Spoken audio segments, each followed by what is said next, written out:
Bonjour, alors nous allons parler aujourd'hui de la lettre de motivation. Alors parfois également appelée lettre de présentation, comme par exemple au Canada, hein, ils souvent utilisent le mot lettre de présentation à la place de lettre de motivation. Mais la plupart du temps, donc, le terme le plus connu, c'est la lettre de motivation. Alors la lettre de motivation, c'est quoi?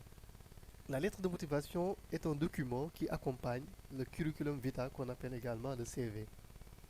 Donc, si on vous demandait par exemple de définir c'est quoi la lettre de motivation, une première définition par exemple pouvait être cela. En tout cas, la lettre de motivation, avant toute chose, est très souvent,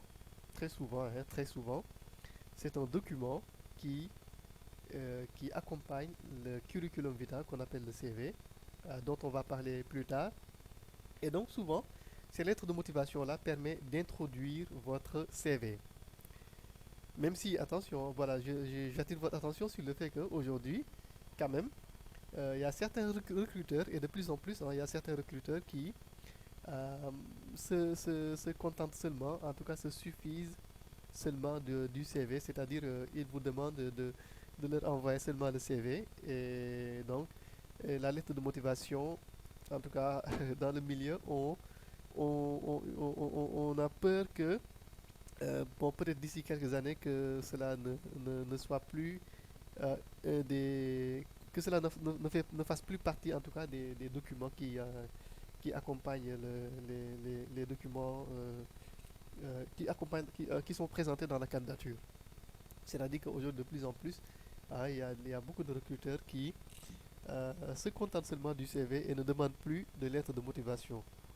Donc ça veut dire qu'il y a des chances que peut-être d'ici quelques années que vous n'ayez plus peut-être à rédiger des lettres de motivation. En tout cas, mais pour le moment, il faut savoir que donc c'est toujours demandé, hein, dans la majeure partie aujourd'hui des offres d'emploi qui sont publiées, on demande bel et bien de rédiger une lettre de motivation et même parfois également on demande même de rédiger une lettre manuscrite ou bien lettre de demande d'emploi. Je crois qu'on va faire peut-être une vidéo spéciale sur ça uniquement. euh, euh, et qui permettra peut-être d'expliquer ces éléments-là. Parce que parfois, il y a quelques différences quand même entre une lettre de motivation, une demande d'emploi et une lettre manuscrite. Donc peut-être on va faire une vidéo spéciale qui sera consacrée uniquement à ça. Mais en tout cas, donc pour le moment, retenez que la lettre de motivation, donc, c'est un document qui permet d'introduire le CV. Souvent, c'est un document qui accompagne le CV. Donc son utilité, c'est quoi? La lettre de motivation permet de préciser qui on est, c'est-à-dire de faire savoir qui on est, hein. Donc ça fait partie des utilités, des rôles de la lettre de motivation. C'est aussi un document qui permet de créer chez l'employeur une impression favorable. C'est-à-dire que normalement, la lettre de motivation, une bonne lettre de motivation, c'est une lettre de motivation qui vous vend au recruteur. Donc ici, j'utilise le terme vendre parce qu'effectivement, on parle de marché d'emploi, hein. Dans le milieu de l'emploi, on parle de marché d'emploi. Et quand on parle de marché, le marché, c'est un lieu de rencontre entre l'offre et la demande. Donc on a quelque chose à vendre et il y a quelqu'un qui est là pour acheter ça. Et donc, il faut également savoir que ici, c'est à peu près presque la même chose, hein, dans le marché de l'emploi également. Donc, votre lettre de motivation, c'est normalement le document qui vous permet de susciter un intérêt, en tout cas, qui permet à l'employeur de s'intéresser à vous, hein. On a dit tout à l'heure, donc deuxième utilité, ça permet de présenter votre CV. Donc ça, on a dit ça tout à l'heure. Troisième utilité également, et que une chose également que beaucoup de personnes souvent ignorent, c'est que la lettre de motivation permet, hein, d'obtenir ce qu'on appelle un entretien d'embauche. Il faut vous détromper si c'est que vous pensez jusqu'à aujourd'hui, si vous faisiez partie des personnes qui pensaient cela. Il y a en fait beaucoup de gens qui pensent que la lettre de motivation ou bien le dossier de candidature, lettre de motivation et le CV, ça permet d'avoir un emploi. Vous entendez même parfois des gens qui disent cela. Bon, je vais déposer mon CV et ma lettre de motivation. Il y a quelqu'un qui m'a demandé de déposer ça et ça me permet d'avoir un emploi. Ou bien j'ai trouvé un emploi, une offre d'emploi qui m'intéresse vraiment et j'aimerais envoyer ma candidature. Donc je vais rédiger une lettre de motivation et un CV pour pouvoir décrocher cet emploi-là, décrocher ce poste. Donc ça c'est vraiment une erreur dans laquelle il ne faut pas tomber. Donc une lettre de motivation, en tout cas un dossier de candidature qui est composé souvent, la plupart du temps, d'une lettre de motivation et d'un CV, ne permet pas de trouver du travail directement, hein. Donc ça permet de décrocher un entretien. Alors, qu'est-ce qu'il faut mettre dans une lettre de motivation? Qu'est-ce qu'on doit retrouver dans une lettre de motivation?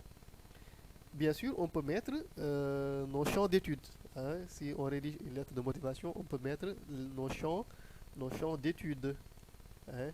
On peut également y préciser notre vision de l'avenir et de notre carrière. Comment nous voyons l'avenir? Bien sûr, je parle d'avenir professionnel, hein. Ici, on est dans le cadre professionnel. Donc, comment nous voyons notre avenir professionnel et comment nous voyons également notre carrière. Donc, si vous vous souvenez, dans les vidéos précédentes, je vous avais demandé de rédiger ce qu'on appelle un PPP, un projet professionnel personnel. Donc, normalement, si vous aviez fait cela, vous devriez avoir une réponse à ça, hein. Vous devriez, ici, à ce niveau, savoir, hein, quoi mettre concernant votre carrière professionnelle, comment vous voyez votre carrière professionnelle et également comment vous voyez votre avenir professionnel. En tout cas, également ici, toujours dans la lettre de motivation, on peut également préciser pourquoi l'employeur devrait nous embaucher plutôt qu'un autre candidat. Parce que vous savez que le marché de l'emploi est un marché très concurrentiel, hein. Le marché de l'emploi est un marché très concurrentiel. Souvent, il y a beaucoup de concurrence. Donc, souvent, la plupart du temps, quand on publie une offre d'emploi, hein, il y a des milliers ou parfois des centaines de candidatures. Donc, en tout cas, il y a beaucoup de candidatures. Il y a beaucoup de personnes qui veulent le même poste. Maintenant, il faut que vous puissiez expliquer aux recruteurs pourquoi vous êtes vous le bon candidat. Pourquoi vous êtes la bonne personne, hein, pour le poste pour lequel vous postulez. Pourquoi c'est vous qu'on doit recruter et pas vos concurrents. Donc ça également, on doit pouvoir retrouver ça dans la lettre de motivation. Quelles sont maintenant les parties d'une lettre de motivation? Dans une lettre de motivation, il y a ce qu'on appelle trois parties. En tout cas, la lettre de motivation peut être organisée en trois parties. La partie vous, la partie moi et la partie nous. Donc dans la partie vous, on parle de l'entreprise. Dans la partie vous, on parle de l'entreprise. Donc il faut ici d'abord commencer par parler de l'entreprise pour montrer que vous connaissez l'entreprise pour laquelle, hein, vous souhaitez travailler. Il faut, en fait, ça sera une preuve que vous êtes réellement intéressé à cette entreprise-là et non pas seulement pour le poste. Donc il faut commencer par parler de l'entreprise pour laquelle vous voulez postuler, hein. Vous voulez travailler du moins, hein. Euh, Parler un peu par exemple de son domaine d'activité, de ses métiers, de sa taille, ses projets, etc., hein. Dans la deuxième partie, on va parler de moi. Donc ici, on parle de soi, de vous-même, hein. Donc ici, vous parlez de vous. Qui êtes-vous, hein? Quelles sont vos compétences, hein? Quelles sont vos expériences, quels sont vos savoir-faire et qui collent bien avec le poste pour lequel vous postulez, hein. Pourquoi vous pensez que vous avez des compétences qui correspondent aux compétences qui sont recherchées par, par l'entreprise qui recrute, hein. Donc ici, en tout cas, c'est le moment de parler de vous. Et maintenant, dans la dernière partie, on va parler de nous, c'est-à-dire de vous et de l'entreprise. C'est-à-dire, en d'autres termes, si jamais vous êtes recruté par l'entreprise, qu'est-ce que vous pouvez apporter à cette entreprise-là? Qu'est-ce que vous pouvez lui apporter? Est-ce que vous pouvez, par exemple, l'aider à atteindre ses objectifs, à augmenter son chiffre d'affaires? Je ne sais pas. En tout cas, c'est ici à vous d'expliquer qu'est-ce que vous pouvez apporter à cette entreprise quand elle va vous recruter. Maintenant, toujours dans l'organisation, dans une lettre de motivation, on va retrouver une en-tête. C'est dans l'en-tête qu'on met les coordonnées, hein. Vous mettez vos coordonnées. Également, on peut mettre aussi les coordonnées du destinataire, hein. Donc votre prénom, nom, adresse, numéro de téléphone, email, etc., hein, toutes ces informations-là.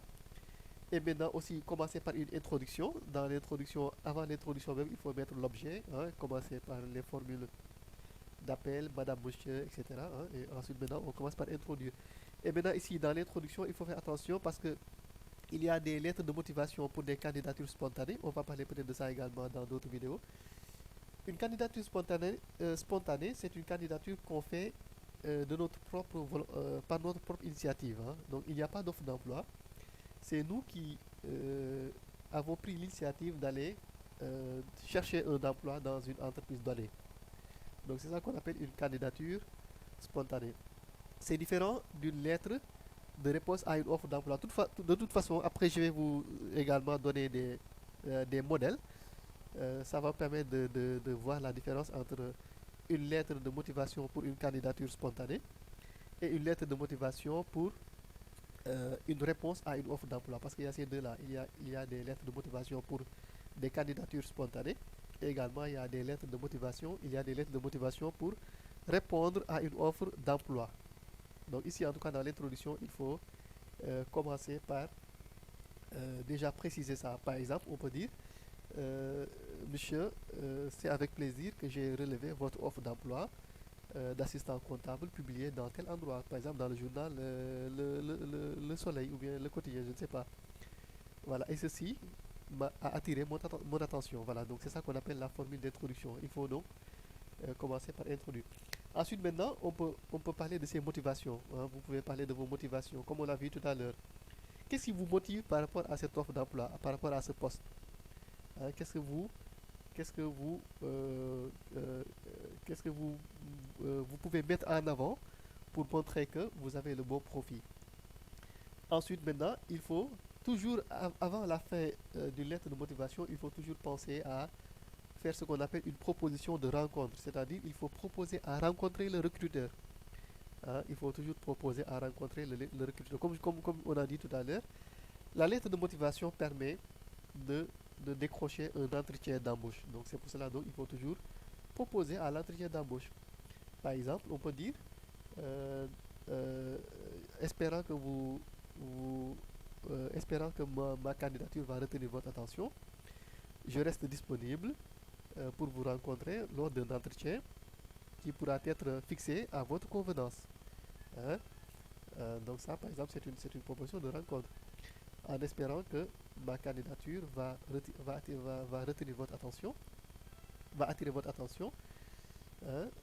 Vous mettez virgule, vous dites par exemple que je reste disponible pour vous rencontrer lors d'un entretien que vous pouvez fixer à votre convenance. Donc je donne juste des exemples, hein. En tout cas, c'est comme ça qu'on fait une proposition de rencontre. Et ensuite, maintenant, on va terminer par la formule de politesse. La formule de politesse que vous la connaissez, hein. C'est souvent une formule qu'on retrouve également dans presque toutes les lettres formelles, hein. Et également, voilà, par exemple, je vous prie par exemple de recevoir, monsieur, l'expression de mes sentiments distingués, par exemple. Voilà, c'est ça qu'on appelle les formules de politesse. En tout cas, mais attention ici également, vous voyez qu'on dit qu'il faut éviter les formules trop lourdes, ou bien par exemple les formules trop originales, ou bien des formules du type par exemple sentiment, etc. Parce qu'il faut savoir que tous ces mots-là doivent être utilisés avec précaution.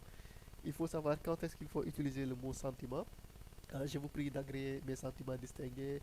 Je vous prie d'agréer mes salutations distinguées. Je vous prie de recevoir mes salutations distinguées, etc. Tout ça, il y a